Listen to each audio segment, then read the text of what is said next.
United Arab Emirates made a commitment for a huge investment in Pakistan. Would you like to share news that when that commitment will be materialized? There have been 5-6 high-level visits on both sides. It was announced that the UAE would invest $10 million in Pakistan. What are the current job opportunities? How to increase job quota for Pakistani skilled workers? UAE is perhaps one of the most advanced countries in terms of progress and development. So now they are looking for high-end IT experts, high-end accountants, high-end doctors, high-end people who are good at artificial intelligence, and that's the kind of people they're looking for. Is UAE visa, visitor visa, business visa, resident visas, and these all open for Pakistan? Is he a relaxer? There have been certain restrictions. We've had some issues for the last few months now. There are some issues, frankly. So what is the impact of this Gaza war on UAE? UAE has been providing a tremendous amount of assistance to Gaza and West Bank. How do you see future relations between Pakistan and UAE? Absolutely confident that this relation will reach its new potential.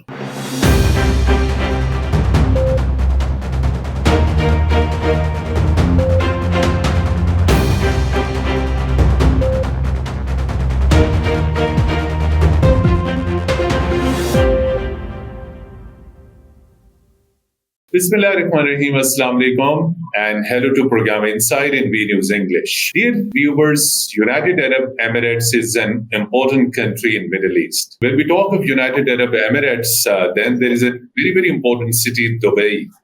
Dubai is a global trade city, IT city, commercial city, tourist hub and everything.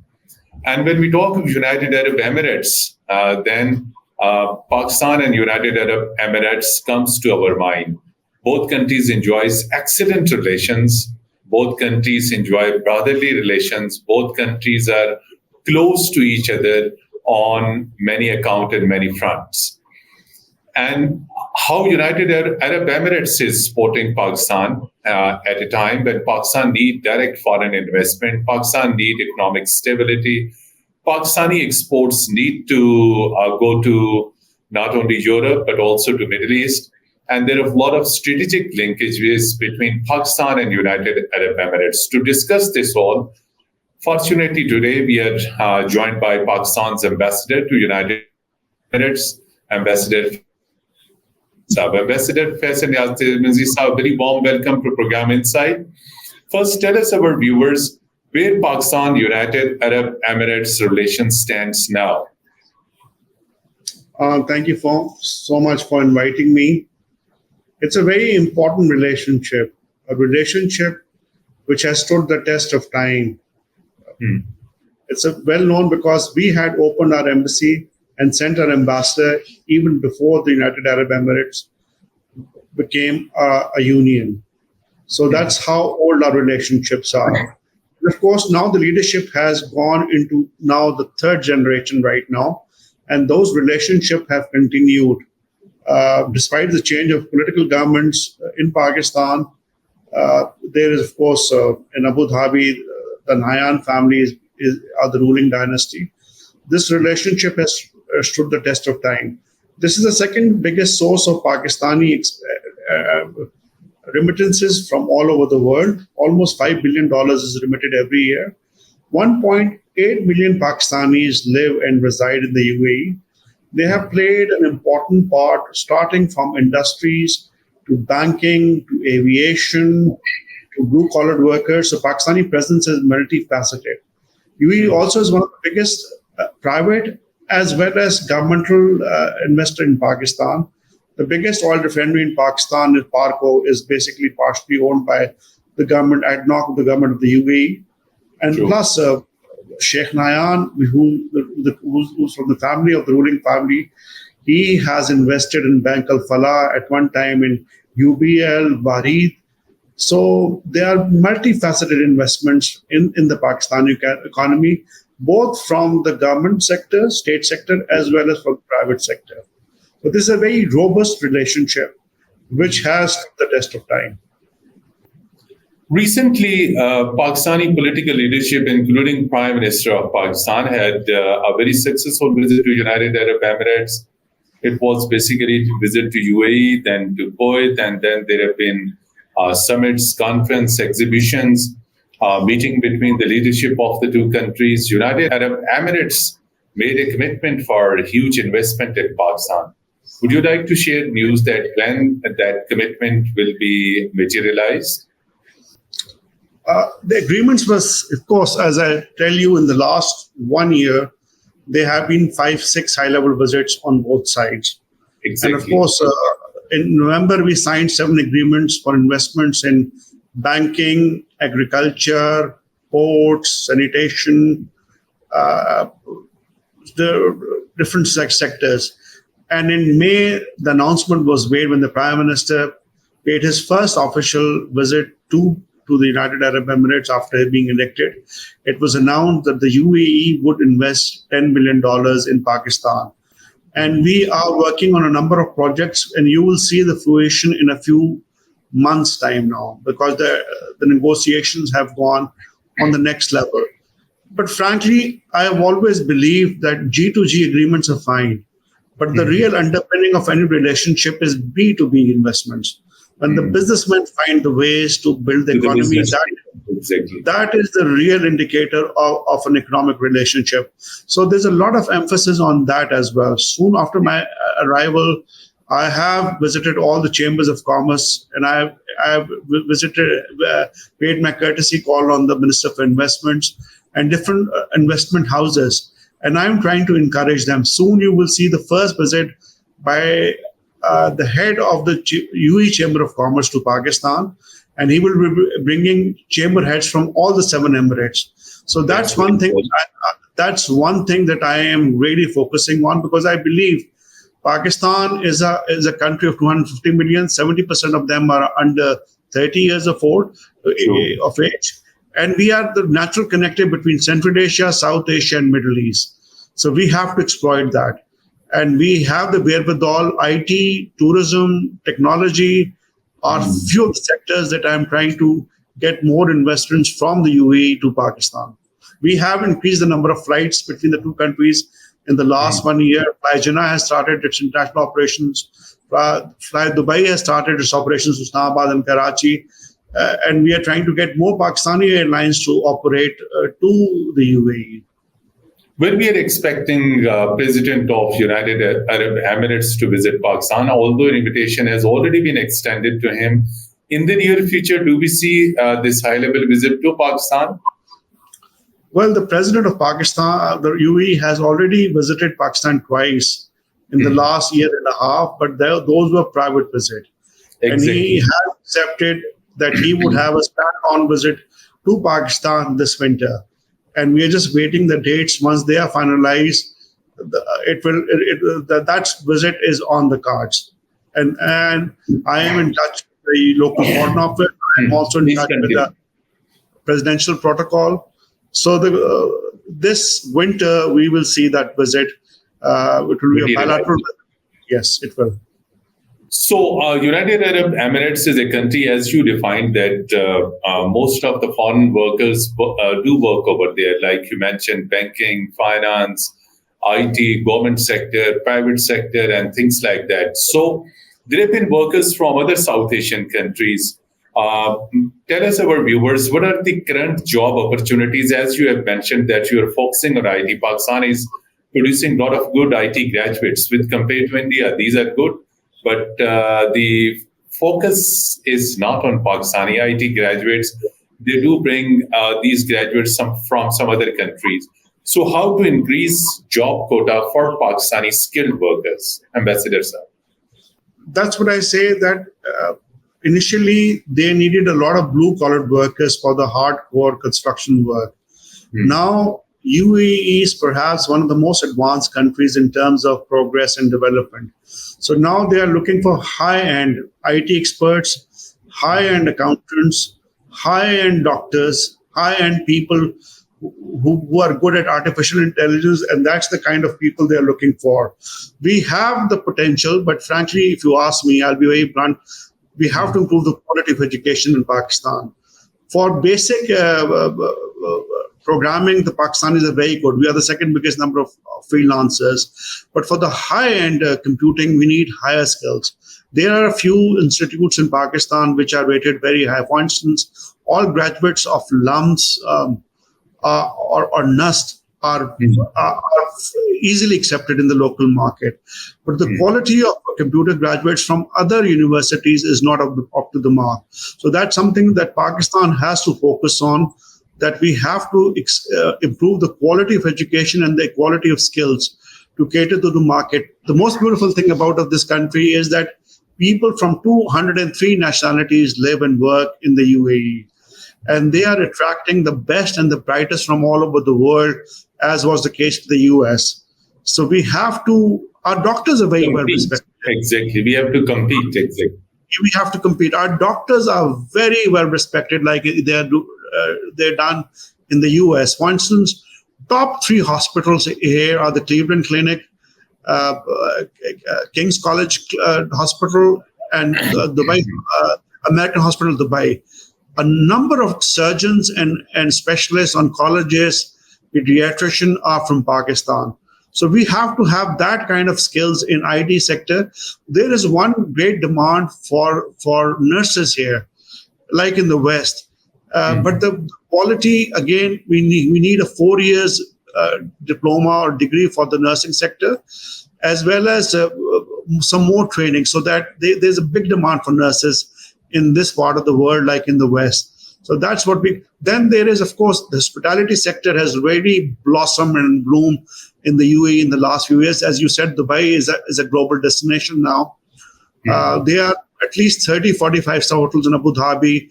There are at least 40, 55-star hotels in Dubai. Same is the case with Sharjah and other Emirates.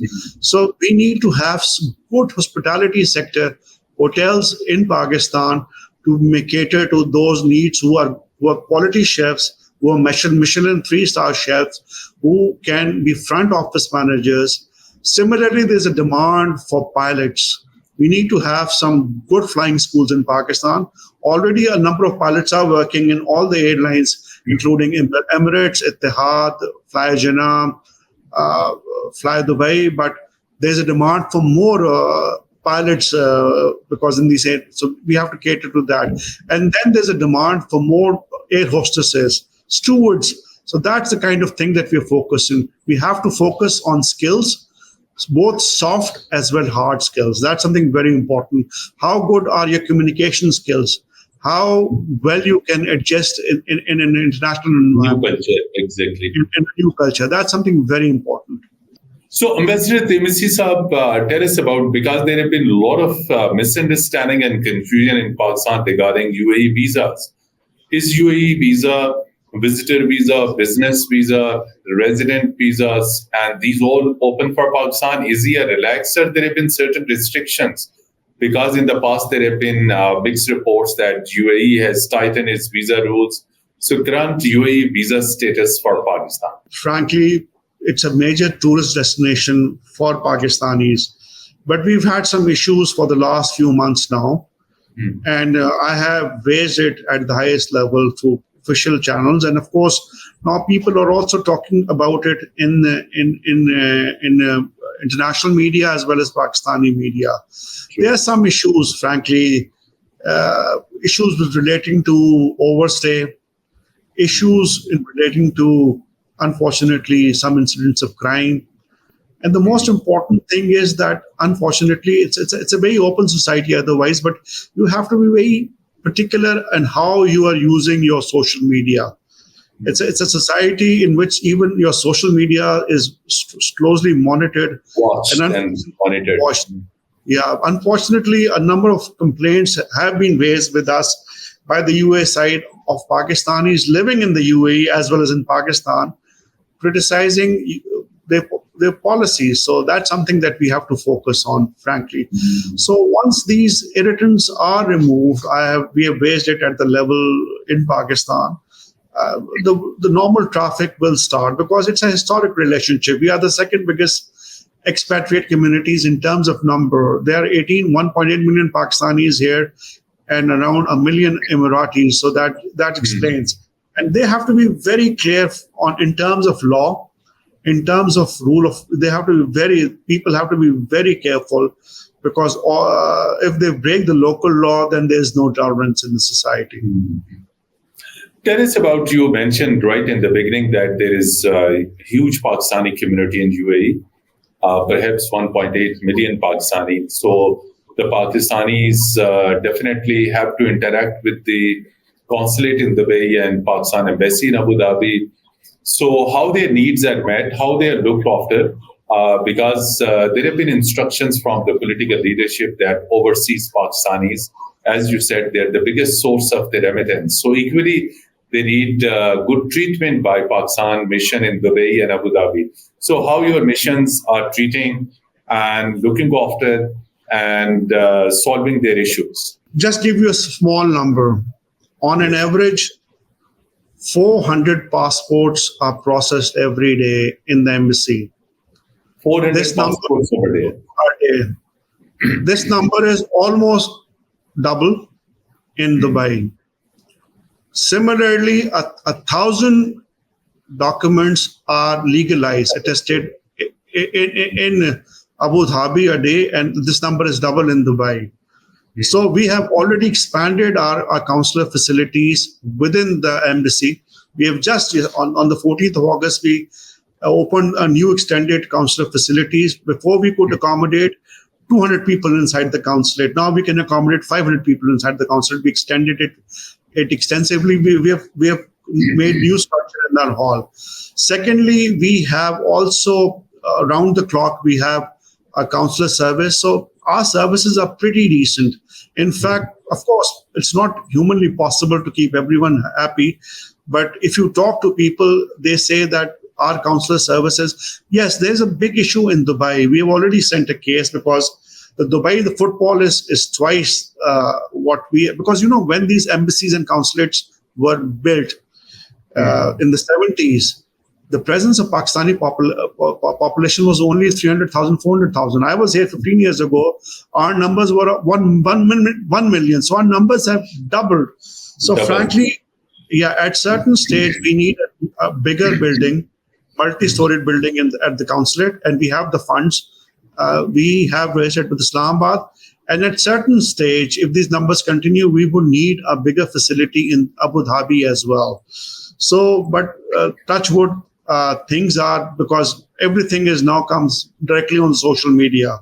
Generally, people are happy with the consular services that they receive here. They have air-conditioned facilities, they have photocopier facilities, they have banking facilities, they have a cafeteria, everything under one roof, both in Abu Dhabi and Dubai.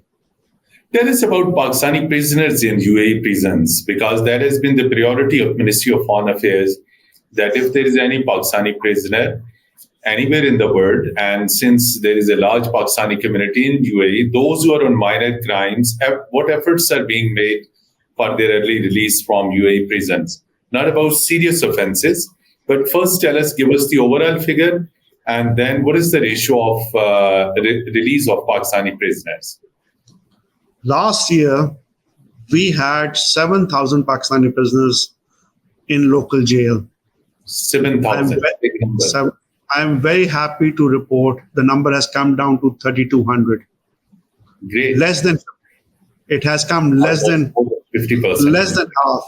Because on the National Day and both Eids, as an ambassador, I make a petition to the ruler of the UAE for amnesty for those who have committed minor crimes. And they are very gracious in that respect, that they have taken our consideration. Further, we organize the community to settle if there's smaller offenses, we settle that. So I think it is one of my biggest achievements that I've brought the numbers of Pakistani prisoners from 7,000 to 3,200. I think so that's a great achievement in 1 year. And we are working to reduce it even further.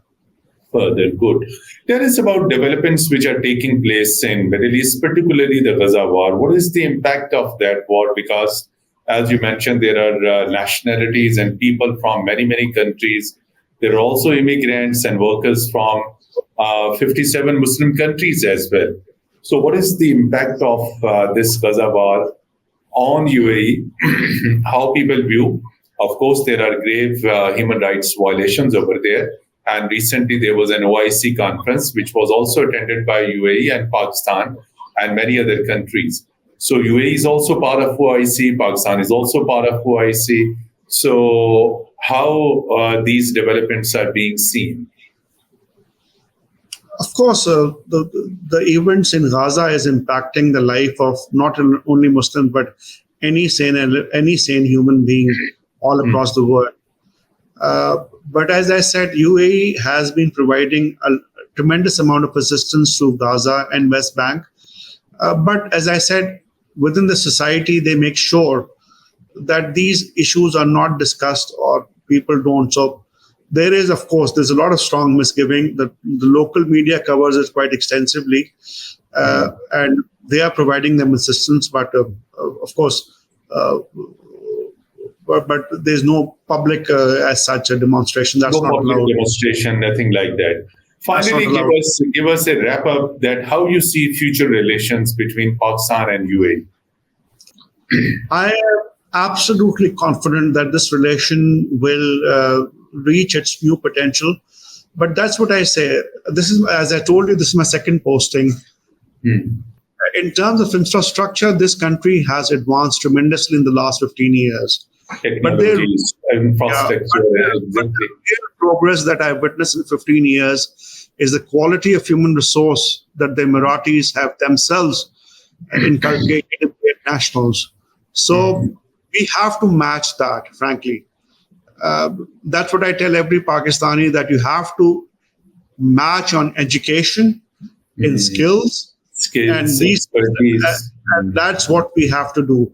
So that's something very important. A country which is hardly a country of less than 1 million Emiratis, they have created the most advanced economy, one of the best health facilities, one of the best universities, the safest place to live in. So Pakistan is a country which is blessed with all the resources. All we need to do is to invest in the human resource development like the UAE has done. And we can create another miracle close to the UAE. You're also Pakistan's culture and why Pakistan's economic diplomacy is to be pursued by you. Pakistan's positive image is to be, of course, projected by every Pakistani, but you're the boss, you're Pakistan's ambassador. Tell us Pakistan's image over there and how you are promoting one of the best tourist destinations in Pakistan, because there have been people from different parts of the world in the way. So attracting them and telling them beautiful mountains in northern areas, valleys, and a lot of attractions in Pakistan. Yes. I take credit that I started the first direct flight from Abu Dhabi to Skardu. And yes, I'm working that it should be a daily flight from here. Secondly, I have sent a number of peoples, also expatriates, that they should travel to Pakistan, because, you know, Pakistan is the people, the warmth of the people, the natural beauty and the cultural diversity is immense in Pakistan. And whosoever goes to Pakistan, they fall in love. One of the best things that happened here was the expo. Our pavilion was rated as the best pavilion because that very beautifully depicted the rich cultural heritage of Pakistan. And that expo pavilion had one of the best restaurants. So that's what I'm trying to do. I'm trying to introduce Pakistani cuisine, culture, music. Abida Parveen performed here last month at a crowd of 18,000 people in Ittihad Arena.